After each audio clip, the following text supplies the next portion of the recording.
Gemini, hi, welcome to Mr. Queen PH. At titingnan natin ang energies na parating sa inyo ngayong full moon in Gemini sa December 15, 2024 at 5:01 p.m. Philippine time. So i-check nyo lang kung kailan yung eksaktong oras at araw ng full moon sa inyong lugar. So itong reading na to, mas maaring makaresonate dito yung mga Gemini rising. Okay? So for this full moon, this is happening in your first house, Gemini, which is about yourself.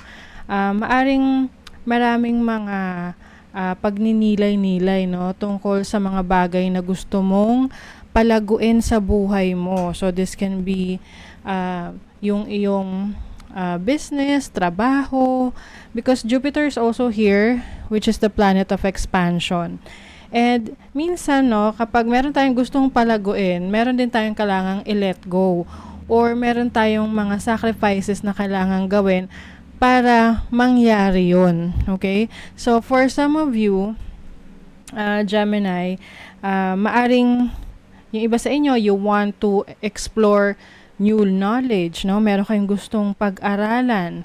Especially that Mercury is in your 7th house, which is in Sagittarius, no? So, may mga bagay na pumipigil sa inyo na mag-explore or mag-aral. Pwedeng yung mga tao sa paligid ninyo or yung sitwasyon na meron kayo kasi pwedeng kayo ay busy, no? Busy kayo sa ibang bagay. Let's say busy ka sa trabaho. Although gusto mong mag-aral, hindi mo magawa kasi focus ka dun sa trabaho mo, which is yun yung nagbibigay sa'yo ng income. So, meron tong opposition sa Sun, which is in your 7th house. So, I think ngayon you are reassessing your situation. Kung ano na yung gagawin mong steps para mapaunlad mo yung sarili mo. Ano yung mga bagay na kailangan mong palayain, i-let go, tapusin, para makapagsimula kang muli. So, some of you pwede kasing merong mga malalapit sa inyo na hindi sang-ayon sa mga plano ninyo. This can be your romantic partner, your parents, your business partner. So it's also meron din siyang challenge dito sa iyong career, trabaho, no? Which is yung Neptune. Neptune is about your dreams, about your creativity. So I think meron yung iba sa inyo, meron kayong nare-realize na isang pangarap or pwedeng matagal nyo na tong pangarap na hindi nyo na ipupursue dahil sa mga bagay na busy kayo or naging preoccupied kayo. But I think ngayon you are finally realizing na kailangan mo tong i-pursue dahil ito yung gusto mo talaga, like the career path na gusto mong tahakin. So let's see what else. Pwede ring magkaroon dito ng challenging situation with your boss or yung kung sino man nakakaangat sa'yo sa trabaho, no? Oo, manager mo. Dahil sa mga maaring sa performance mo, pwedeng hindi ka na masyadong nakakapag-perform ng maayos sa work kasi parang distracted ka na sa mga plans na gusto mong gawin. But I think itong full moon na to, magkakaroon ka ng clarity about what you really want to pursue in your life. You have the Justice card. Major decision. Oo. Oh, the World. Oh my God. Speaking of expansion, kasi Jupiter is also in your first house. Gusto mo talagang marami pang ma-experience. Yung iba sa inyo pwedeng gusto nyo mag-abroad, pero hindi sang-ayon yung mahal mo sa buhay or family mo. But I think gusto mo naman ngayon ikaw na yung magde-decide para sa sarili mo, hindi na yung ibang tao. Yes, with the King of Cups. You are following your passion, kung saan ka mas magiging masaya, saan ka mas uunlad. Kasi I think yung iba sa inyo, no, kasi Saturn has been in your 10th house for quite a while. So, medyo mahirap yung nagiging sitwasyon nyo sa trabaho or sa career path ninyo. Parang, yung ba parang ang hirap umangat, ganon.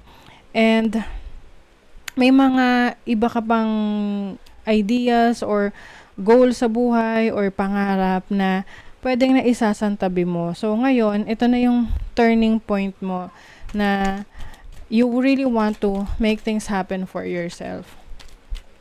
Let's see what else. Knight of Pentacles and the Odd Judgment. Wow. Gusto mo talagang may magbago for you, Gemini, especially in your career, on how you see yourself in the future. Kasi maaring yung iba sa inyo, pwedeng gusto nyo na you are your own boss, no?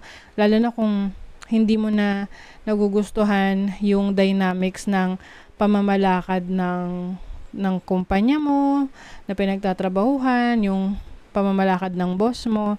So, I feel like meron ka ngayong mga bagong susubukan para magkaroon ka ng ibang career path.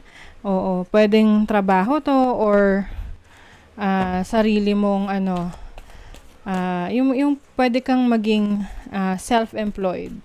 Oo. Na you are going to use your abilities, your skills in exchange of payment, no? Galing sa iba. Be humble. First quarter moon in Leo. Yes. So, kumbaga naniniwala ka sa kakayanan mo, but it doesn't mean na ikaw ay magmamalaki, no, sa iyong mga abilidad, sa mga talento mo. Alam mo lang talaga kung ano yung worth mo. 'Di ba? Confidence is your key to success. Yes. You're going to be successful in life dahil alam mo na ngayon kung ano yung kakayanan mo eh. Oo. So for some of you, Gemini, meron kayong ile-let go na career or trabaho or any source of income na sa tingin mo hindi ka na masaya or hindi na to nagiging hindi na to nagbibigay ng fulfillment sa'yo, and you realize na ito na yung time para magsimula ng bago. Kasi yung iba sa inyo nagtiis nagtiis kayo ng matagal sa trabaho nyo na yan, and you feel like parang wala talagang patutunguhan. O, 'di ba? Push through any insecurities. So, kung ano man yung mga bagay na sa tingin mo, ay, hindi ko kaya yan, or mahina ako dyan, yun yung gagamitin mong lakas, inspirasyon, para pagbutihan mo pa. Oo. Kasi 'di ba, yung kung ano yung weakness mo, i-transmute mo siya to become your strength. Kasi you can move mountains. Marami kang kayang gawin pag nagawa mo 'yun. Marami kang mararating. Okay, so that is your reading, Gemini. Thank you so much. Bye.